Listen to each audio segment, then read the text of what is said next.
CNN states that most teens spend over 9 hours on social media every day, which is more time than they spend in school. Technology and social media are a huge part of today's society. LCJSMS students now have an iPad for school. We have smartphones, computers, and laptops, which we're able to use when necessary. Children have become so accustomed to technology being associated with schools because we are provided these devices. However, the idea of sitting in a classroom and learning, even with these devices accessible, is still commonly perceived as boring or uninteresting.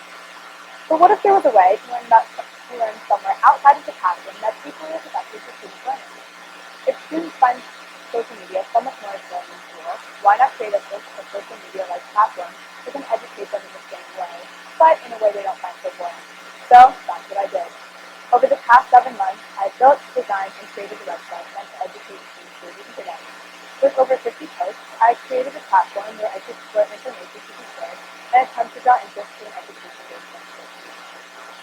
Let me briefly explain my website.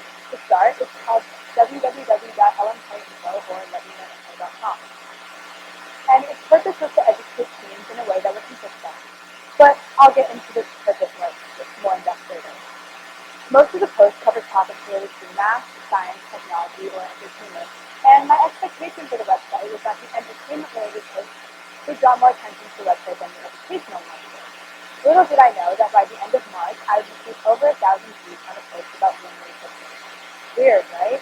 You would think that a post about One Direction would get much more views than a post about lunar eclipses.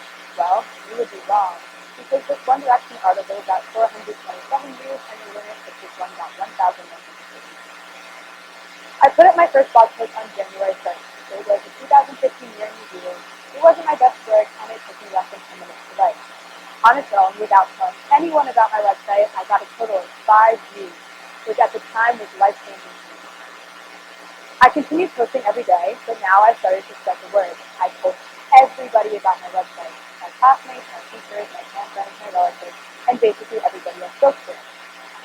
A month and a half later, on February 25th, I received over 600 views on a post talking about the scientific reasoning behind the job. By now, I have an average of 500 to 600 views every day. Many parents argue with their children about spending so much time on their phones and complain that they are addicted to them. I know mine do.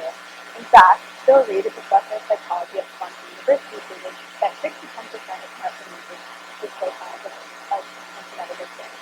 While there's currently no standard for what constitutes smartphone addiction, some experts define it as spending more than 7 hours a day on the phone and experiencing disruptions when put off the device.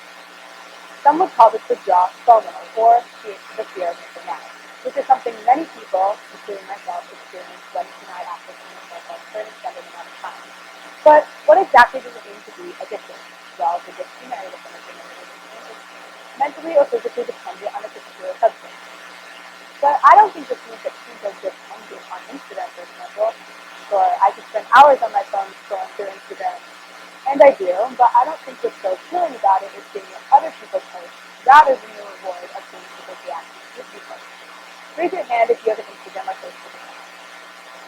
If you're raising your hand, it's likely that you know what it's like to post a picture and wait to feel the excitement of people liking or commenting on it. Similar to this, posting on my website showed me what people thought of my website. Before starting this project, I chose technology as my passion and topic for my speech, but I was unsure whether or not I was really passionate about it. After several months of expressing how passionate I was about technology through writing, I soon realized I was also passionate about writing.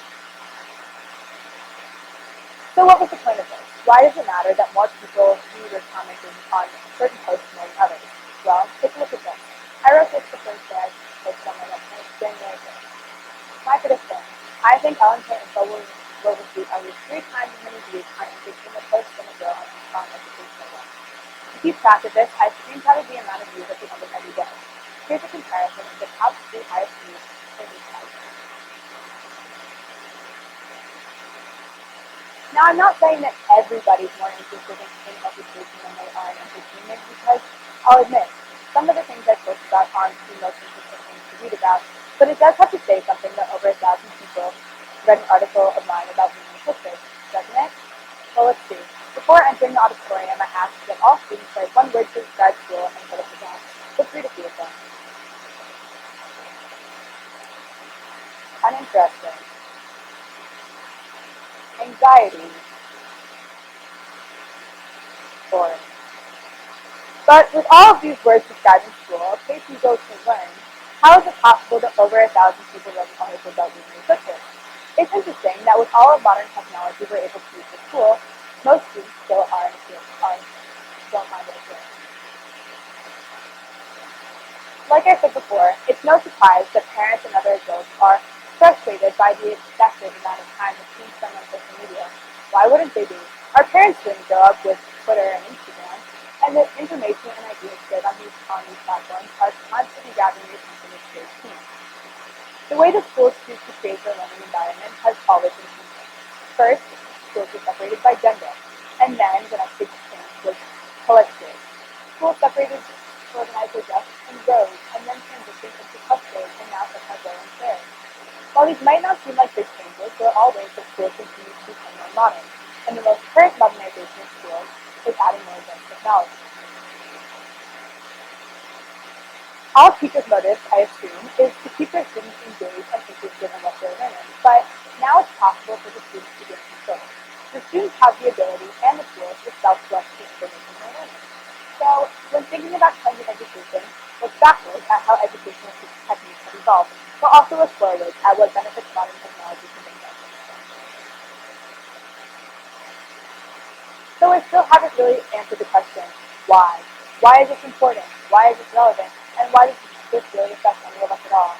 These are some questions I've been asking myself the past couple of months, and I found a few answers. People are always interested in whatever's new. If there's a new iPhone, everyone's going to want to buy it, and if there's new information, everyone's going to want to know about it. This goes back to what I mentioned earlier about the fear of missing out. And with social media at our fingertips, information can be shared quickly into a large variety of people.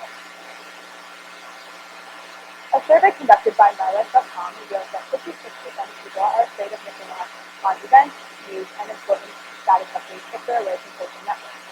So, if the most modern way that schools choose to create their learning environment is through a variety of technology, it only makes sense that a website like mine should drop on the social media.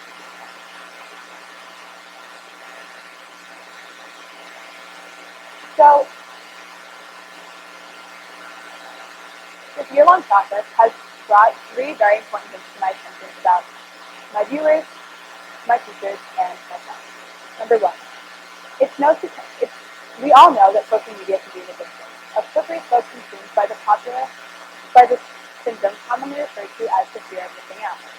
If people are away from their email or their Twitter account, information is piled up and key news is missed. People want to learn, and students are interested in learning new things, but the way that the information is delivered can change how interested they are. Throughout my website, I was able to educate students in a way that schools have not, in a way that's more engaging and hands-on and prevents the fear of missing out. It is apparent that many students are passive learners, which means they go to school, they sit in their classes, but they don't make efforts to fully participate in what they're doing. Through websites like mine, technology is creating millions of active learners by bringing them together on social media. Number two, as new technology and education-based sites are created, teachers now have the ability to look at the success of websites like Info and use it to motivate their students to learn in this new modern way. Here's a graph showing the rise in technology versus the rise in test scores in the past 2 decades. What's wrong with this graph? The blue line, the test scores, barely move at all. With all the technology that students are able to use for school, there should be a rise in test scores. But teachers don't use the technological tools to their advantage. Maybe if we made a slight change in how we educate students, the rise in technology could lead to a rise in test scores and a rise in active learning. Number three, I learned that by educating others through my website, I got equally excited about what people thought of it as people were about reading the articles. I thought before starting this project that it might not be successful. People might not want to read my articles, and I might not be excited about writing them. But over time, I realized that it was a win-win situation for me and for the readers, that both I and they were interested and were benefiting from the website. Most importantly, contrary to what I initially thought, I learned that technology is a pastime and an important tool for writing